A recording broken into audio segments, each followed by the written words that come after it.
Tinben Book 5, Chapter 44. Sa rooftop ng isang mamahaling hotel sa Puerto Princesa City ay makikita nga ang 5 kalalakihang kasalukuyang naroon. May makikita nga raong basketball court at ang palibot nito ay napapaligiran ng mga bakal at kawad na hinabi upang ang bola ay hindi tumapon palayo. May bubong din ito kung kaya ang pagsikat ng araw ay hindi magiging problema ng mga maglalaro rito. Hapon ang naging usapan ni Ricky at Kyrie. Tanging si Maki at si Coach Isaiah nga lang ang nakakaalam nito. Hindi na nga ipinaalam ni Ricky sa mga kasamahan niya sa team ang tungkol dito dahil ayaw rin ni Kyrie na maraming magpunta. Tinanggap naman nga nito ang suhestyon niyang magsama ng 2 kaibigan. Naisama nga ni Maki at Ricky si Kyle kahit noong una ay ayaw nito. Nagulat tuloy si Kyrie nang makitang kasama ito ng 2. Bahagya tuloy na napatawa ang binata nang makita ang kanyang kakambal na ilang buwan na niyang hindi nakikita ng personal. Hindi ko inaasahang kaibigan mo pala si Kyle at hindi ko rin inaasahang sasama siya rito. May ngiting wika nga ni Kyrie. Inalok pa nga niya ng merienda ang 3 kaso gusto ni Ricky ay pumunta na sila sa court dahil hindi raw sila interesadong magmerienda sa loob ng kwarto nito. Sige, magbibihis lang ako. Sabi nga ni Kyrie na handa na rin namang maglaro dahil nga si Ricky Mendez ay nakasuot na ng panlaro nito nang dumating dito. Hinubad lang kasi ni Ricky ang pangibabaw niyang shirt. Habang hinihintay nga ni Ricky na lumabas si Kyrie ay nakarinig pa nga sila ng mga yabag ng sapatos na nagmumula sa kanilang likuran. Paglingon nga nila ay dito na nila nakita ang isang matangkad na lalaking singkit ang mata. Napaseryoso agad si Kyle nang makita ang 6'10" na si Cyrus Chu. Alam din niya ang kaibigan ito ni Kyrie dahil nakita na niya ito dati sa bahay nila sa Cagayan de Oro. Kumusta Kyle?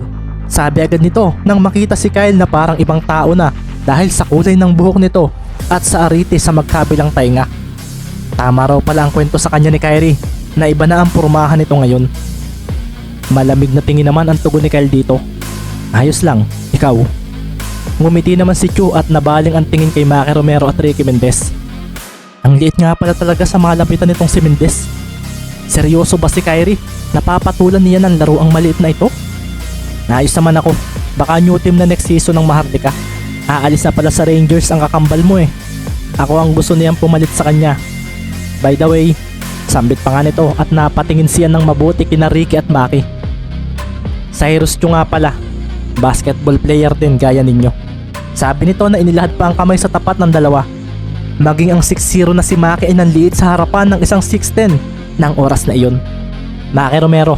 Sagot naman ni Maki na kinamayan ng kalmado si Cyrus na alam niyang player ng Antique ang isa sa mahinang team sa nakaraang Maharlika League. Nakita ko ang mga laro mo.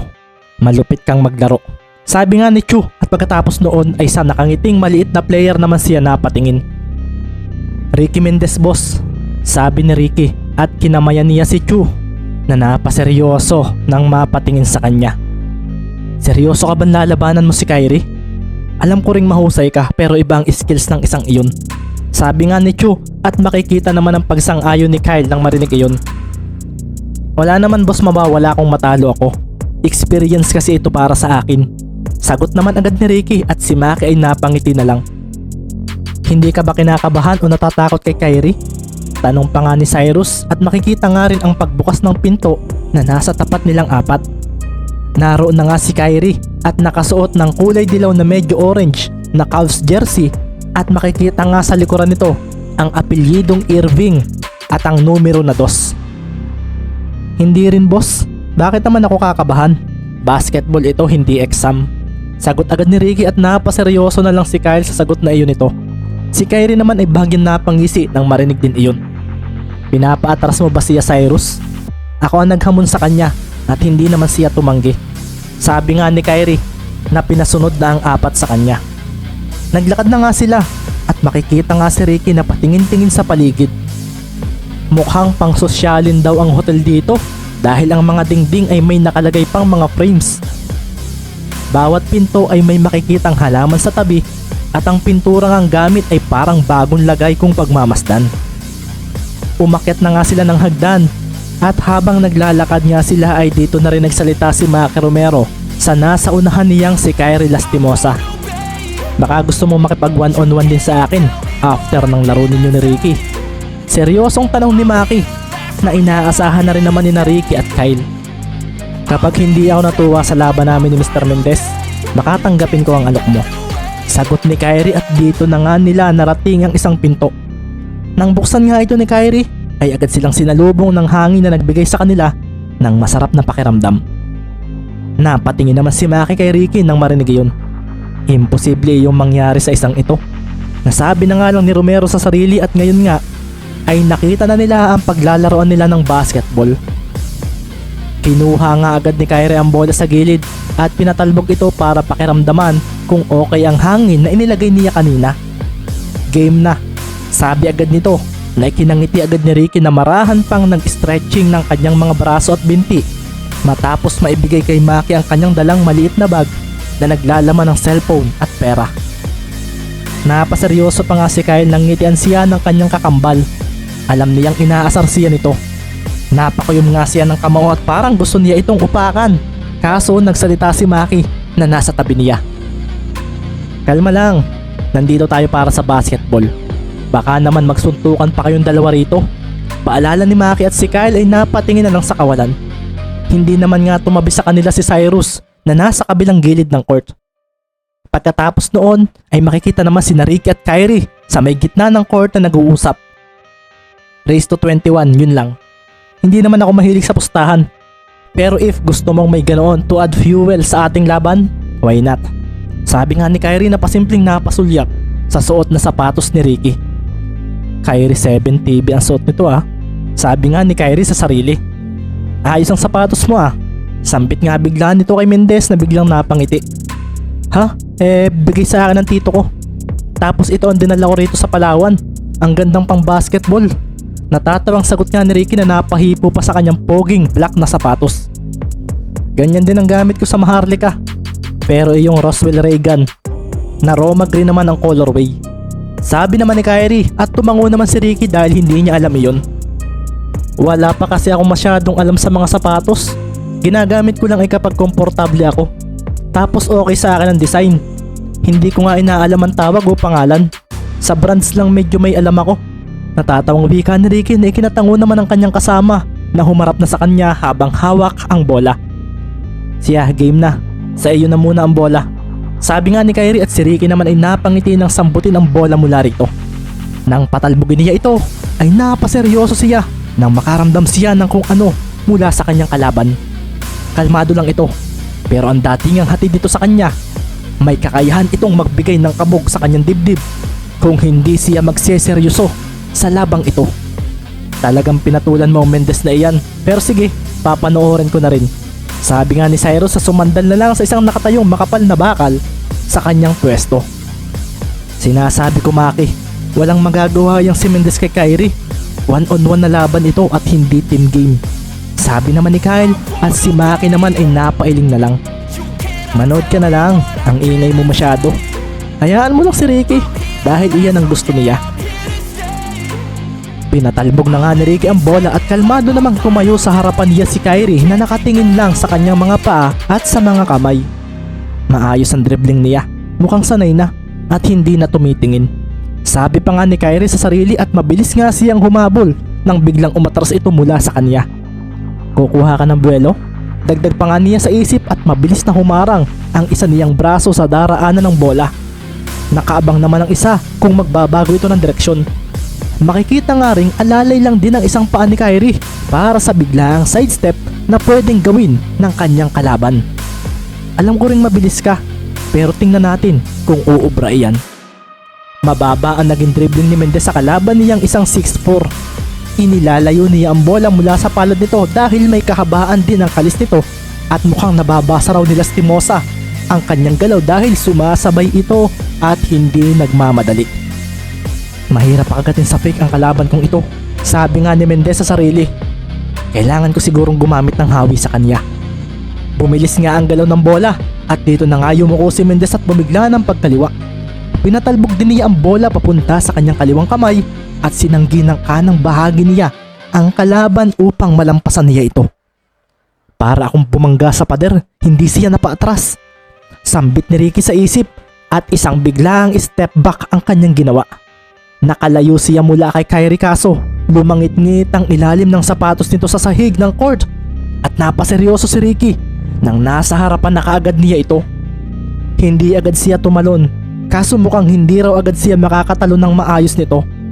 Nadikitan siya ni Kyrie at sumusundot ang kamay nito para masira ang kanyang dribbling.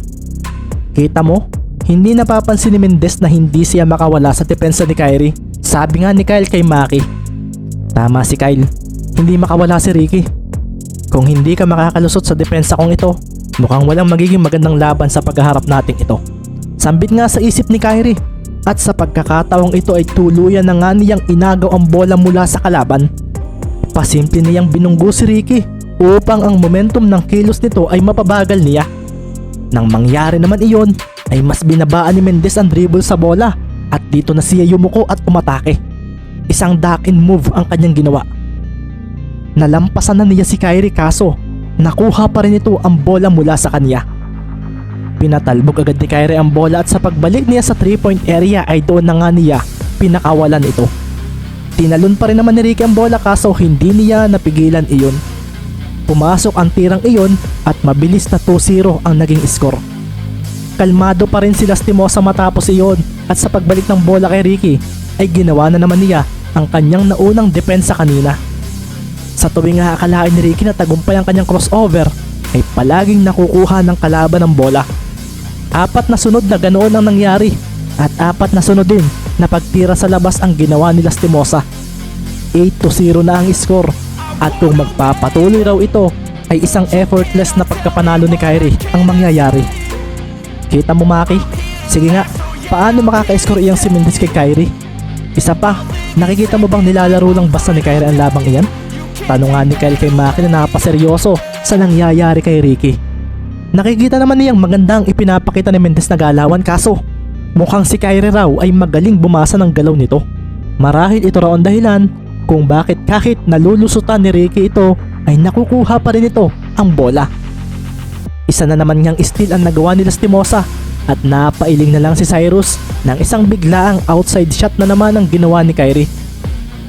Para kang nakikipaglaro sa bata, sabi nito sa sarili at nang nakay Mendez na naman ang bola ay binago na nito ang ginagawa.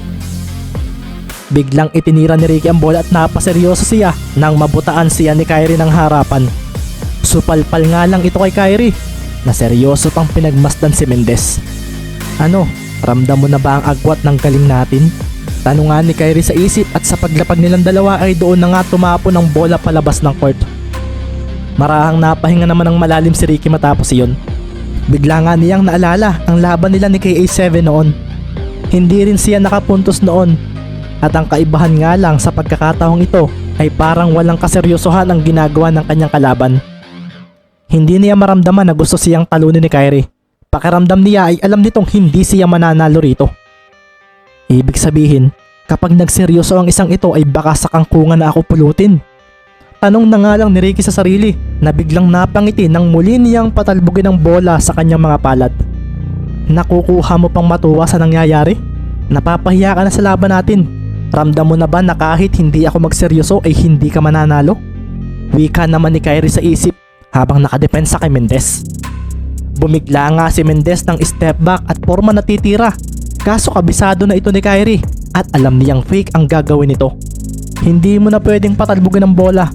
Sambit pa nga niya na hinarangan pa si Mendez gamit ang kanyang mga braso at katawan. Mahigpit namang hinawakan ni Ricky ang bola at pumilit pa rin siyang tumalon dahil no choice siya. Sinabayan nga rin siya ni Kyrie sa ere at sinupalpal muli nito ang kanyang gagawing tira. Ngunit hangin ang tinamahan ni Kyrie na biglang ikinaseryoso ng tatlong nanonood. Binasta ni Mendez ang bato sa bola at sa paglabag nilang dalawa ay doon na sila tumakbo papunta sa basket para sa rebound. Ako pa rin na makakakuha ng rebound, sabi nga ni Kyrie sa isip at nabigla siya nang biglang huminto si Mendez na nasa kanyang harapan. Bumangga siya rito at ginamitan siya ni Mendez ng tigas ng upper body upang hindi ito matumba. Gumalaw nga rin muli si Ricky at napaseryoso si Kyrie nang may dumiin sa kanang sapatos niya. Tinapakan ito nang nasa unahan niya at dito na nga ito tumakbo para kuhanin ng rebound mula sa mintis nito. May gulang ka rin ha, pero wala ka pa rin magagawa kahit pa makuha mo ang rebound. Sambit ni Kyrie sa isip at nang makuha ni Mendez ang bola ay agad niya itong inabangan na tumalon. Gumalaw naman ang katawan ni Ricky at ginamit niya ang kanyang siko para ikutan si Kyrie. Dito naman na tinapik ni Lastimosa ang bolang pinapatalbog nito. Basang-basa raw niya ang ginagawa ni Mendez at nang matamaan niya ang bola ay bigla siyang gumalaw papunta sa pupuntahan nito. Kaso wala roon ang bola. Napalinga siya ng kaunti at sa pagtingin niya sa kanyang kalaban ay agad siyang kumaripas ang takbo dahil si Mendez ay nasa corner 3 na at tumalo na ito. Itinira nito ang bola at todong pagtalo naman ang ginawa ni Lastimosa para matamaan pa rin iyon. Napalunok si Maki at Kyle sa nangyari. Maging si Cyrus nga ay napaseryoso sa ginawang ball handling ni Mendez. Ang bagay na iyon daw ang nagpalinga kay Kyrie nang hindi inaasahan. Paglapag nga ni Ricky ay napakuyom siya dahil nahagip ng dulong daliri ni Kyrie ang bola. Nagmintis pa rin nga ang tira niya at paglapag din ni Lastimosa ay mabilis siyang tumalon papunta sa basket para sa rebound. Muntik na iyon. Sambit niya at sa kanyang paglapag ay alam niyang aabangan siya ni Mendez para mag-steal. Sa pagtapak nga ng kanyang sapatos sa ibaba ay napaseryoso siya nang wala si Mendez sa harapan niya. Nasaan iyon? Tanong ni Kyrie at mula sa kanyang likuran ay bigla na lang siyang nasundutan ni Mendez. Tumapon ang bola at napahabol naman si Lastimosa nang si Mendez ay maabutan iyon. Pinatalbog ni Mendez ang bola at mabilis sa tumakbo papunta sa malayo sa 3-point area. Sa pagdating nga niya roon ay agad din siyang tumalon para tumira. Humarap siya sa basket at nasa harapan na rin agad niya si Lastimosa na nag-aabang sa kanyang gagawin. Ang bilis din niyang dumepensa. Sabi ni Ricky sa sarili na tumalo na nga talaga. Patras ang kanyang talon at nakasimple pa siya ng hawi kay Lastimosa gamit ang kanyang kanang kamay bago ito. Isang fadeaway jump shot ang papakawalan ni Mendez at si Lastimosa ay tumalo na rin para harangan ang vision nito sa basket. Asa ka pang pumasok iyan. Bulalas nga ni Kyrie sa sarili at dito na nga binitawan ni Mendez ang bola. Hinampas ito ni Kyrie kaso napaseryoso ang mga nanonood ng hangin ang kanyang tinamaan. Inaasan niya lalo ang release. Bulalas ni Kyrie sa sarili at sa paglapag niya ay makikita naman si Mendez na napaupo sa sahig na nagdadasal na sana raw ay pumasok ang bola sa basket. Imposibleng pumasok iyan, sambit ni Kyrie at makikita nga nilang ang bola ay pababa na ng pababa sa basket. Nang sandali nga rin iyon ay makikita rin agad ang pagtayo ni Ricky at may pagsilay rin ng ngiti na makikita sa kanyang labi dahil ang bola ay tuluyan na ngang bumagsak sa destinasyon nito, ang butas ng basket. Is everybody in the world blind? Please Lord give me a sign, a sign. I feel like I'm losing my mind.